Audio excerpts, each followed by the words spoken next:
Let us fight for a new world, a decent world, that will give men a chance to work, that will give youth a future and old age a security. By the promise of these things, brutes have risen to power, but they lie. They do not fulfill that promise. They never will. Dictators free themselves, but they enslave the people. Welcome to Rabble, Rants. I'm Santiago Helo Quintero, and alongside Jesse McLean, we're going to unpack the stories that have us most riled up and challenge the narratives around them. Welcome back to the studio, Mohammed. Before we get started, can you introduce yourself to the audience again? So, I'm Hamad Ramadan, or Mo. I'm honored to be back with you for a second segment. It feels like I was with you a few days ago, but it's sadly been almost 4 months since we last jumped in together to discuss the frictions that were happening on the northern borders of Palestine and the south of Lebanon between Hezbollah and the Israeli offensive forces, and we discussed the ramifications of those on the region. And here we are again, back again today to navigate more. For those who don't know me, I'm Lebanese from the south of Lebanon. I'm a teacher, I'm a nerd, I'm an activist, I'm a resistance lover, and I'm Palestinian at heart. Last conversation that we had was wonderful because although it started to just unpack current events, it really did evolve into a conversation about the validity and the power of resistance. This discussion may include that, but I think it's mostly going to focus on the global relations aspect of what is happening right now. So for folks who have unplugged or have not heard, there is escalating tensions, to put it mildly, between Iran and the Zionist state of Israel. On April 1st, now, like October 7th, nothing that we talk about today started on April 1st. However, for newsworthiness, there was a strike in Syria, an Israeli strike against basically an embassy, a political compound belonging to Iran. For those unfamiliar with international law, embassies are one of those untouchables. I know civilians, hospitals, universities, they're all supposed to be untouchable. But for global affairs people, like the powerful reside in these embassies. So these are really supposed to be off bounds, even for the most evil war hawks, right? They still consider those to be safe grounds. And obviously they weren't and are not. 16 people were killed in the strike, including Iranian senior commander and a brigadier general. For what it's worth, the United Nations condemned the attack. Their condemnations, as we know, they don't do anything. Condemned and send their prayers. They hopes and prayers, but this again comes from the global affairs community, so they were actually horrified by this strike. It also damaged the Canadian embassy. Not that you would know, because our foreign affairs minister did not have much to say on it. Of course, she will comment on Iran's following response, but before we get to that, I think it's important to emphasize again, this isn't the first attack on sovereign territory by Israel, hunting down members of the Iranian regime. This isn't even the first time they've killed a high-ranking commander in Syria. This is kind of regular behavior for the Israeli military. Except this one got a lot of news just simply because of the location that it was at and the fact that it is happening within the context of the siege on Gaza. Mohammed, everyone seems to know just de facto that the United States and Israel consider Iran their mortal enemy. Israel spares no expense harassing Iran with their military, their technology, their, targeting mostly Iran's nuclear program.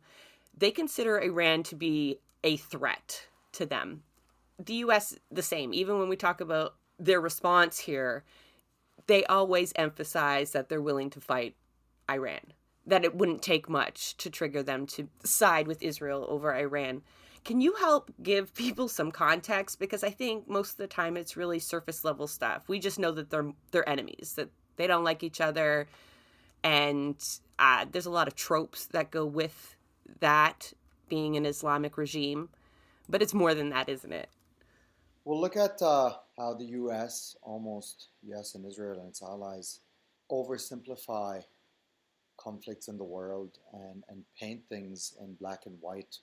Um, and I don't know if that's a tactic that is used by colonizers around the world to just keep the masses at bay and keep information tucked away from the general masses. But for decades, generations in the US would grow up under the notion that Iran is the enemy, with zero nuances, zero reading into the history, zero trying to dig in to figure out why. Like, why should we just accept that Iran is the enemy? What is behind that?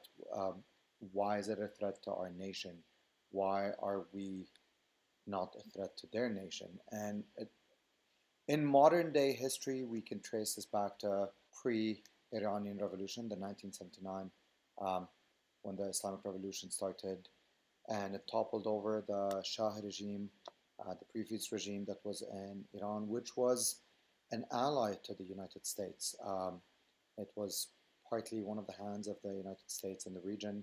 Um, and then in the eyes of the United States, it represented modernization and represented everything that's positive and everything that is progressive in its ideology. And then when the Islamic Revolution, and of course, to simplify it like that is not fair, but to look back and to study the history of the Shah and his rule within Iran and how ruthless and aggressive his secret services were, how he dealt with the general population of Iran, boiled over into a revolution in 1979, which took on a religious aspect. And almost most revolutions around the world will at some point take on some form of religious aspect, whether be it the extreme atheist aspect or whether be it a Christian or Muslim or a Buddhist religious aspect. Revolutions will fuel their fire with an ideology, and in Iran it happened to be the Islamic, especially the Shia ideology. Sometimes that religion is like this unifying factor, and It is.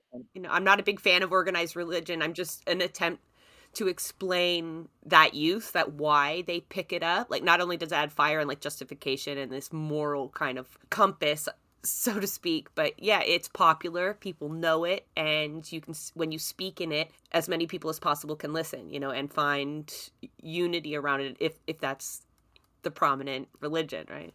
it's means to organize. It's a very efficient means to organize. As we can see with the Zionist state as well, right? Yeah, it's a very efficient mean to spread news, to spread information, to access resources, and to gather. And we can't fault people to rely on it when it comes to them trying to change over regimes for people to unify in times of revolution.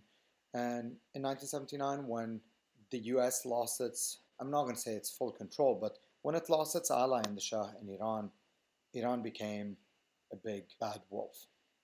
It became the symbol of evil for the United States as a mean of how dare you resist us and how dare you overthrow our ally and do it successfully. Like Iran since the Islamic Revolution, and I'm not going to speak for the Islamic Revolution as a person who supports the current Islamic regime in Iran or a person who supports the Islamic Revolution and it's part of its brutal aspect. We gotta be able to appreciate nuances and appreciate progress that has happened in a country like Iran since the revolution till now. Is it perfect? No. Is there still repression and poverty and secret service police that is brutal and not the healthiest? Yes, there is. But what has Iran been able to do with decades of also economic sanctions that have been imposed on by the West? Become a nuclear superpower, almost become self-sufficient economically, export oil to neighboring countries, export electricity and hydro to neighboring countries. At face value, that's progress, right?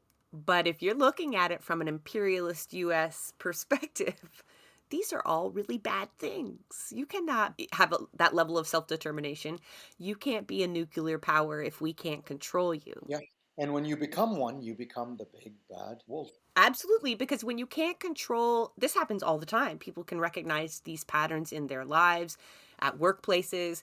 You know, when someone loses control of something or someone, they then have to delegitimize that entity, right? And demonize and almost. They're perfectly legitimate state as long as they support us. But everything will be done at that point to bring them down. And if you can't do it with delegitimacy, then you do it with force, right? Then you try to retake control. So yeah, like this is a pattern repeated over and over again. And it's fucked up because people have these levels of state actors and application of international law, right? Like there's some progressive pundits out there that when we're talking, we're going to get into what Iran did in response to that embassy strike. I'm not for state actors going at one another ever, right? The only result is ever death and destruction. That's never the ideal. But if we're going to step back and look at international law and have to hear over and over again that Israel has the right to defend itself, it's so ironic to me that those same people will look at Iran and say, well, not them. That's a terrorist state.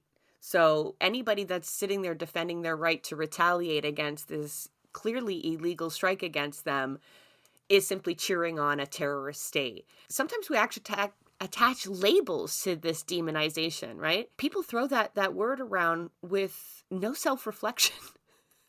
No self-reflection at all, especially when they're talking about entities like the United States, the United Kingdom, Israel in this moment.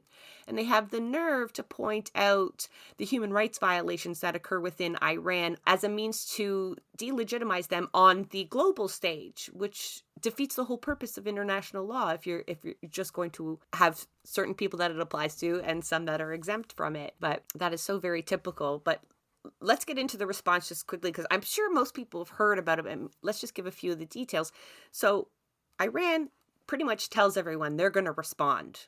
They have to. They gave, I think it was on the first, if not maybe the second, when they publicly came out and said this is not going to pass without a response.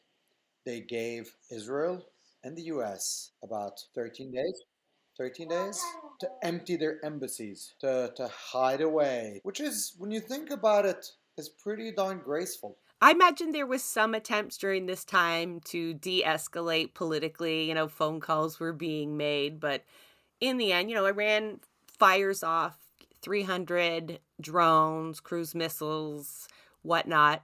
This is around the time where we started to notice a bit of a wishy-washy change in the narrative from the Biden administration in terms of how they were addressing the atrocities that the Israeli government is undertaking. How they're slowly letting go of Bibi or Netanyahu as their idolized baby. And they are, at the end of the day, they're going to use him like as a scapegoat, but it's just, he's done for in terms of the American administration. It's a matter of time, but Israel's behaving almost in a tantrum-like childish behavior where it is just unleashing and lashing out anywhere and in any way it can. Syria and Lebanon are being bombed almost on a daily basis. Now, sometimes it's random location, sometimes it's just the sheer fact of we're gonna go into your airspace and drop bombs. In Lebanon, it's a little bit more serious because there's a lot of destruction that's happening. There's a lot of loss of life, loss of infrastructure that's happening. Israel likes to think that there's a lot of losses that are happening to the military infrastructure of Hezbollah, but Hezbollah also has an open border with Syria, so its ability to replenish, unlike the ability of the resistance in Gaza, its ability to replenish has not been hindered. And that's where the attacks on Syria come in. The attacks on Syria come in where Israel tries to sometimes bomb roads that could be used for transporting weapons, or could be underground like storing depots or underground, or facilities that it knows that possibly there is meetings that could be happening there where we could maybe target a senior official in Hezbollah or on the Syrian side, a Syrian official within the army or within the government. But these attacks have been happening to a sovereign nation. Say what you want about Syria and the Syrian regime and how evil it is or how inhumane it is. As a nation, like Syria is not at war with Israel. What could be our justification as a world for allowing Israel to just unleash its fury on another nation that's not technically at war with? You know, I talked about this in an episode not that long ago, maybe even the last Rabble Rants, where I questioned international law. And a nation has so much leeway in terms of the strikes that they can use preemptively. You want to think that it's illegal, you want to think that it's criminal, but the United States or the United Nations does not typically act on any of these things that Mohammed is talking about because they are considered legal under international law.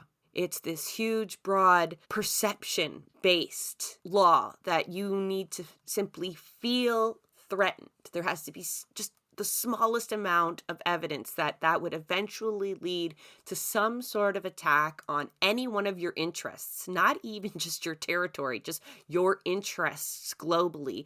And you can then take that threat out. So the U.S. drone strikes that they use and Israel's kind of harassment and violence against Lebanon and Iran and Syria, you know, the world justifies those because they follow that mantra that Iran is just this omnipresent threat, this ideological, violent threat to all of it's Western. Which then makes you, if you want to look on the other hand, makes you look at the US and all of its military bases spread around the world as a means of, well, these are all our interests. And if at any point we feel threatened anywhere on these 100 and something bases. And that reminds me, and like folks can't forget that now viral speech by Biden, where he's like a younger congressman, he's standing in front of a crowd talking about if Israel didn't exist, the US would create an Israel in order to secure their interests. Or, you know, you ever played Risk? It's like moving pieces, right? If you have a piece on every board within every square, then you then become justified in flexing your muscles to protect those interests. And those interests now, they don't even have to be military bases because they can be economic interests.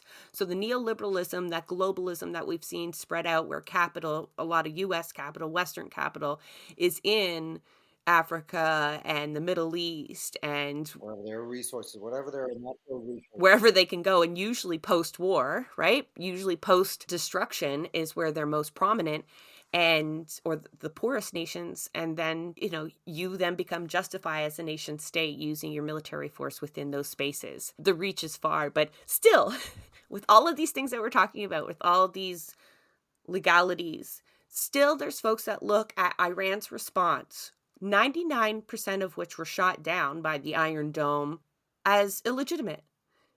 Israel, I'm going to try to say this with a straight face. They described this attack that injured almost no one as crossing every red line. They're crossing every red line.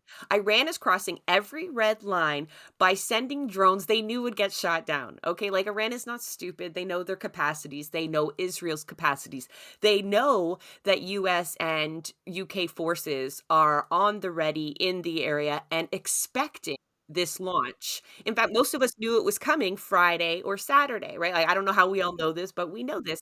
Here's the thing, it's like we got the news that Iran launched the drones. Sightings of the drones were on social media when they were flying over the airspace of Iraq. Then there was the ETA for the drones. It had its own theme music. We were all watching. Which allowed Jordan to close its airspace. Lebanon closed its airspace for precaution. Jordan closed its airspace to intercept. And the Jordanian government came out and said, we will intercept any Iranian drones that are flying over our airspace. Now, that's a completely different conversation to have on the stand of the Jordanian government, the Jordanian king whose wife is Palestinian herself. But that's not something I'm going to open up now because that's a completely different can of worm to open up. And I'm going to shout out to all the Jordanians that are out on the streets in Jordan in masses and are being arrested in hordes like, and no one is talking about them. You rarely get it mentioned in the media that the Jordanians actually almost stormed over the Israeli embassy a few weeks ago in Amman. The people of Jordan are proud Palestinian supporters. Most of them are from Palestinian descent. Those drones had a few hours before they arrived, gave the Iron Dome enough time to prepare itself, and mind you, with zero casualties, the economic casualty that Israel undertook. That's 7.3 billion, approximately 7.3 billion dollar. Because we got to also, and it's something I've mentioned before, you've mentioned multiple times, every interception that the Iron Dome does costs the Iron Dome a few $100,000. And we've talked about drip by drip, you bleed the imperialist machine dry, right? It's piece by piece because politicians in Israel have to keep justifying these expenditures too. And if they're coming from acts of aggression that could have gone without, right? What are those two commanders to the Iranian regime?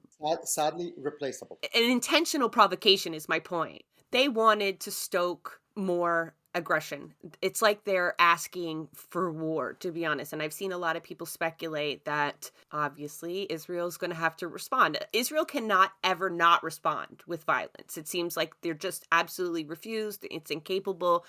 I mean, they're not unique in this. The United States often responds in the same way to every provocation, but some are speculating that they'll have to just up the ante, that Israel have to commit something else to actually draw the region into war.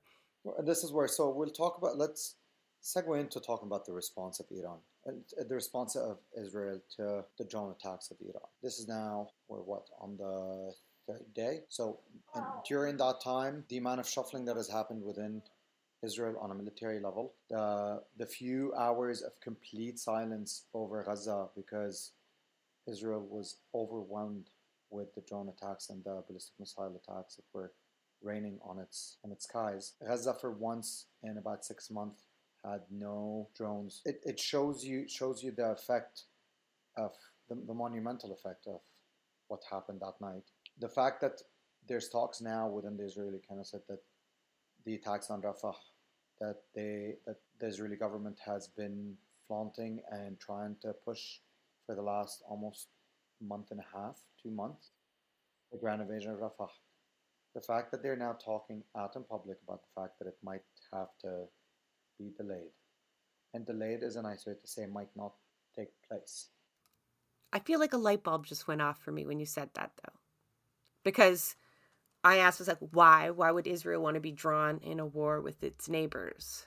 Perhaps it has to save face here. It's gone too far in Gaza, and the global community, they're getting a lot of pushback. Well, it's pushed itself into a corner where we love to call it a pariah state at the moment, but they are slowly becoming one. And they're fighting what I consider an unwinnable battle there. Yeah. Yes, it's completely devastating, but I mean, in terms of their described goal of eliminating Hamas, there's one goal, and one goal that if they want to keep fighting, they'll keep fighting to extinguish the life of the 2 million human being that lives in Gaza. Because that's the only way to stop the Palestinian resistance. Yep. Because they're simply creating more need for Palestinian resistance through their action. They're radicalizing more people globally, for fuck's sakes, in this fight to end the occupation. So since they will never, ever erase that Palestinian resistance, and they know that now, they need something else. They need a way out of this so they don't look like they've just done this for nothing. Drawing their allies in the region into a war is the biggest distraction. That's right, because the U.S., like when you talked about the wishy-washy, we didn't really get into it a lot. I got some of the statements here that are coming out of the U.S. entity. You know, they've got their UN ambassador, Biden, make some statements, but they really keep going back and forth, right? They say like, oh, well, Israel really shouldn't respond, but it is up to the Israelis to decide what to do, not us. Like they're trying to really distance themselves from being that puppeteer. They want to distance themselves also from having to respond with Israel. in conjunction with Israel, as in like hand in hand, this is our response. Because at some point they want to point the finger and say, well, it's Israel who responded. That's on them. Almost that's what it feels like for me. It's like the US is at a point where it almost wants to point the finger and say, well, that's on them. They're behaving like that. Forget about all the help we're giving them, all the cover we've done for them, all the international laws that we have shut down to protect them. This is them doing all this. Because, yeah, you'll see Biden shifting his language around protecting U.S. interests, not Israel and Israel's people, right? Like as a moral standpoint of solidarity. Where was that? Where was that from? The fact that Iran flexed. So Iran usually militarily would flex its muscles when they do their military shows in Iran during the celebration of the revolution, where sometimes they would put on display their latest military might. They might show and display a little bit in Syria or in Lebanon through Hezbollah what military capabilities they have, but they never really have shown their ballistic capabilities in the way they did on the night of the 14th. 13th, 14th, to be able to launch those strikes and at the intensity at which, and to sit back and say, you respond, there's tenfolds of this coming your way. And this is where I think the big light bulb moment for the US is we're like, okay, maybe we do need to protect our assets in the region. And they will have to, right? Not just because they've put their military there, they have economic interests that, financially they don't want to lose, but there's election season coming up, and a U.S. president can't lose U.S. interests abroad or appear to be weak on the global stage. And it's not because they're going to lose physically all of their aspect. It's not a matter of like, it's not the fear that the US is going to like have all of its military bases destroyed, or all of a sudden it's going to lose all of its military might in the region. It's the economic fallout of that. It's the global shift that will come after that. And we've seen it already in parts of Europe where talk about Elbait systems, who with the protests, the unrelenting protests that have been happening to them, have started to take steps back and say, okay, we're shifting our manufacturing. We're no longer manufacturing the stuff that is needed for the Israeli army. We're shifting to manufacturing for transports in Europe, the train and metros in Europe. And I was like, the US economic assets will find ways to shift in the region. But not if they lose that standing as a superpower. That's what you mean about the global shift that could occur, like their fear. Yeah, yeah. And the moment Iran puts that in threat, an actual physical threat, that's where they lose. That's where the US will lose. Not physically, because we can't underestimate the military power that the US has, but economically. More than it's already losing. Like, we're talking about a nation whose people are hungry, crumbling, whose healthcare system is crumbling. But it's finding ways to shuffle money to support its ally in Israel. Yeah, it'll be interesting. It'll be interesting how that plays out, because we know more and more people are aware of the economic situation around them and just the state of it and the amount of people impacted by it. The US has not really gone into war when they've been so economically desperate, the people, right? It's so much easier to justify that level of war spending and brouhaha when you are the land of prosperity, when you're defending the American dream, right? When you are the ideal to spread out to the rest of the world. But when the people that you are trying to sell that to are experiencing something wholly different at home, U.S. politicians are going to find it harder and harder to justify that level of spending. I mean, the budget for Canadians comes down today, the federal budget, and we are anticipating massive expenditures in things like AI, which will be for the military and the RCMP. Don't think that it won't be, as well as just open defense spending. Defense spending is such a misnomer. Military spending, because we don't defend anything. What are we defending ourselves from? No, yeah, it's aggressive spending, and it's done aggressively. I think this is the time where we need to start shifting our language on all of this. And I think we are. I feel it. There's one more thing I wanted to open up a little bit You touched on it just briefly, and so I made a note here and I circled it. And I spoke about that pattern of when you start to lose control of something that you had propped up and shone this spotlight on for so long. When you lose control of that, you start to delegitimize it.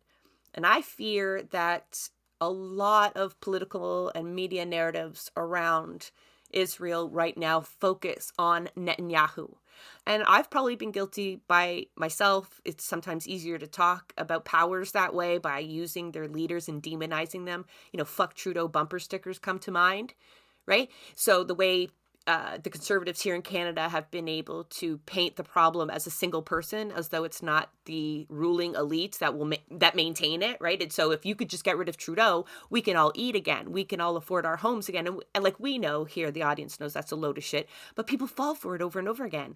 And so now we're starting to see the narrative around Israel as replacing Netanyahu. If we could only allow Israel to the people of Israel to vote on this, then we could change it all. It's just this crazy maniac like Hitler. Like it was just one man, that he wasn't propped up by a system that reinforced all of these ideas, that had an end goal of imperialist agenda anyway, you know. And so he wasn't representative of the population to an extent, because they aren't these obscure entities that rise through the ranks and maintain power for this long without being representative of the system that they hold up.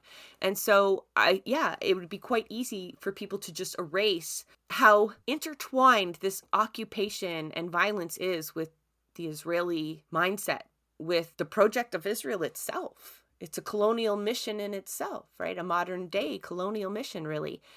And it can't be ended, or it won't take a major shift simply by replacing the head, just like those brigadier generals in Iran. I mean, it's just symbolic. So there's 2 points that I want to maybe add on to this. First is the reaction of Netanyahu and his government at the moment to this shift in narrative from the US. Maybe how wild and crazy is he going to get trying to hold on to power?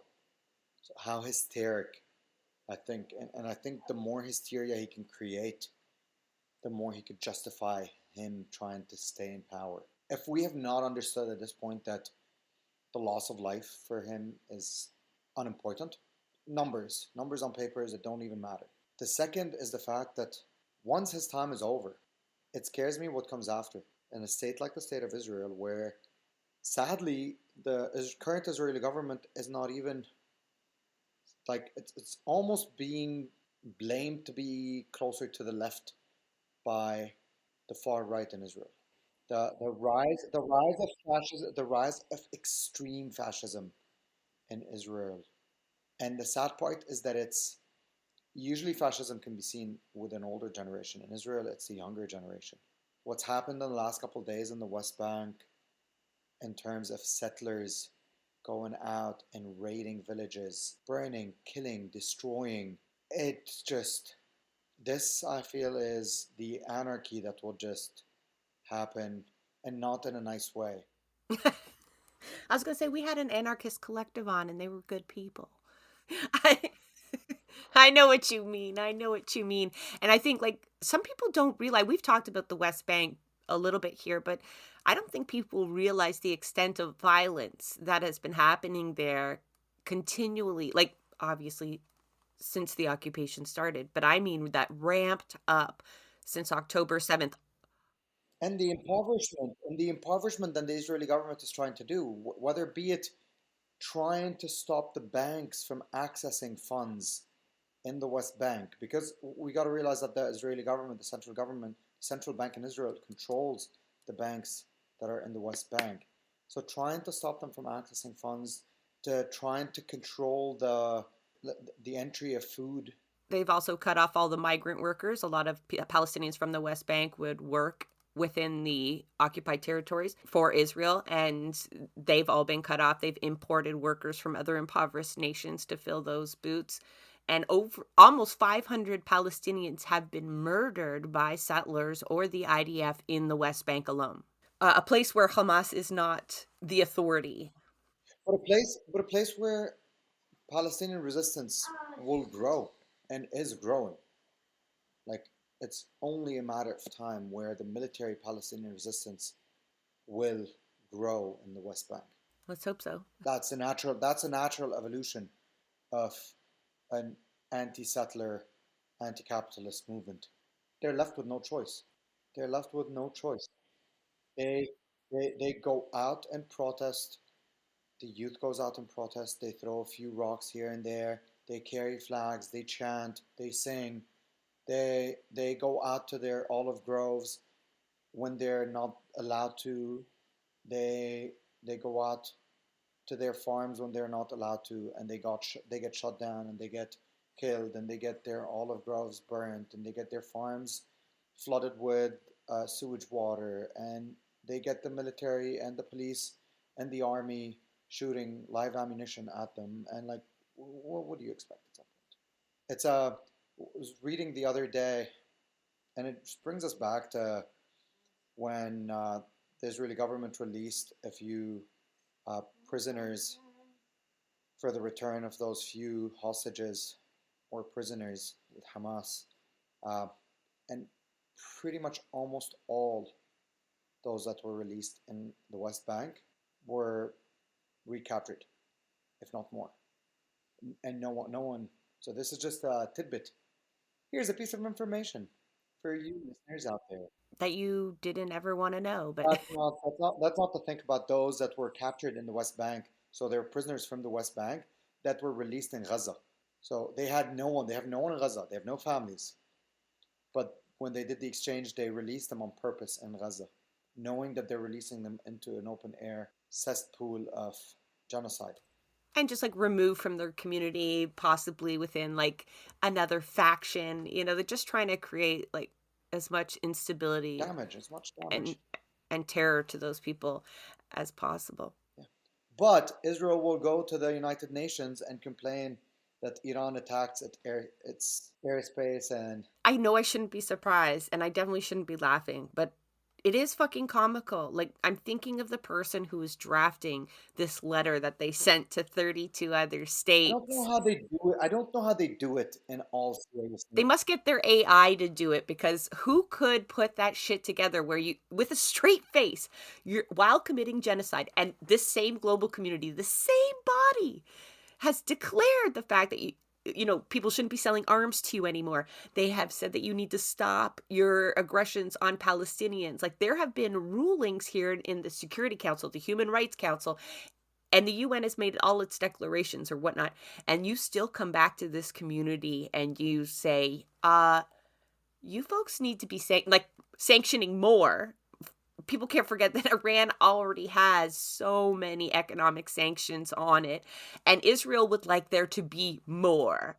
So they're basically, and you couldn't possibly economically sanction them any more than you already do. So really, they're calling for armed aggression. They actually went to the global community and said, you need to really defend us against this retaliation. And what do they expect the response to be? I understand what the back rooms might be. I get it. Like, these fucking imperialists working together, but they still have front facing audiences. They can't just be like, oh yeah, like, well, Melanie Jolie, she doesn't give a shit. She comes down and she says, how could Iran do this? Like, I fear for the people of Israel suffering their anxiety attacks during these raids. As a sufferer of anxiety, I feel like I hear the ableism in my statement there, but it seems really messed up that folks still could just take themselves, or expect people to take them seriously while repeating this shit. I just like, how far can you go before everyone's gonna laugh at you, that you just can't even say it anymore? Just stop saying it. As long as you're finding an audience that's regurgitating it, which sadly they're still finding an audience to regurgitate it. Yeah, you're right. And that's where the fight is a long one. Our anti-imperialist fight is not one that's going to be won in a month or two or 6 months or years. It's a long one, and it's about educating and counter-educating and re-educating and re-educating, and it burns you out. And we talked about it. We feel the burnout out of 6 months of heavy work. Let alone think about those revolutionaries who dedicated their life. I'm reading the beautiful book by Wissam Rafidi, the Trinity of Fundamentals. It's a bit of an autobiography that he did, and he was part of the Palestinian uh, liberation movement. And then he was pretty much asked to go incognito, go into hiding. And he dedicated his life. And then he got captured and he was in prison. And he wrote this book in prison. And this book was smuggled out of prison in forms of tiny transcripts that were swollen and taken out of prison. He touches about the fact that it's a long fight. I mean, that's hard to hear, even though I understand it's the reality. And it makes me doubly appreciative that you took the time to come in and help educate and re-educate so that we can do our part. Oh God, I am honored. I'm honored, and I'm just thankful for you having created the space and to have offered this platform to allow people like me to share, even if it's random pieces of information left, right, and center. I'm as unorganized mentally as unorganized can be. Well, the show is also an ADHD support group. Honestly, and I've been finding it harder and harder to organize mentally lately. Those last 6 months, the sheer bombardment of information, and I sat a small tidbit of my personal life. I was on the phone reading articles and keeping up with the news while sitting at a hockey banquet where both of my boys were recognized for their accomplishment throughout the hockey season. So while my kids were receiving awards, I'm not being able to shut down fully and my intake of information because I feel like this is beyond my personal life. It's beyond my enjoyment and my family. And it's a sacrifice that we have to take and we have to do. Well, that's it for another Rabble Rants. If you enjoyed it, make sure you share that with a comrade. Our work is 100% supported by the community, so if you can, please consider becoming a monthly patron. We've put links in the show notes. And whatever you do, keep on disrupting. Whatever you do, keep on disrupting and keep each other safe. Thanks for listening.